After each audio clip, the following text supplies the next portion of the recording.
खानापूर शहरासह तालुक्यात 15 ऑगस्ट स्वातंत्र्य दिन साजरा करण्यासंदर्भात तहसील कार्यालयात बैठक पार पडली। बैठकीच्या अध्यक्षस्थानी आमदार विठ्ठलराव हलगेकर होते, तर व्यासपीठावर तहसीलदार प्रकाश गायकवाड व तालुका पंचायत कार्यकारी अधिकारी विरानगौडा एगनगौडा उपस्थित होते। यावेळी बैठकीला तालुक्यातील विविध संघ संस्था व नागरिक त्याचबरोबर समाजसेवक उपस्थित होते। बैठकीत तालुक्यातील विविध क्षेत्रात नावलौकिक तसेच क्रीडा क्षेत्रातील खेळाडूंचा व युवकांचा सत्कार करणे याबद्दल सूचना मांडल्या।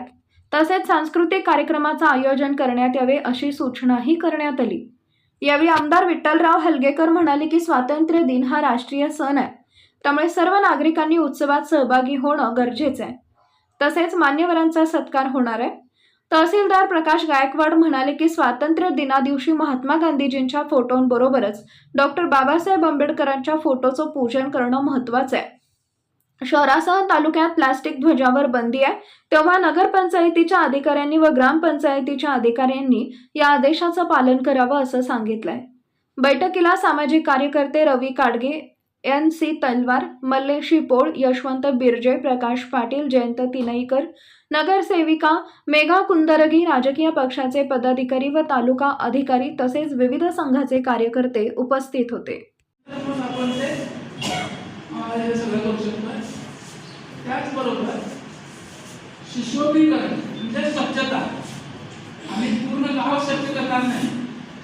जिथं ज्या कार्यालयामध्ये ते झेंडावंदन होणार आहे त्या कार्यालयाच्या आजूबाजूची स्वच्छता पाहिजे माझं म्हणणं आहे।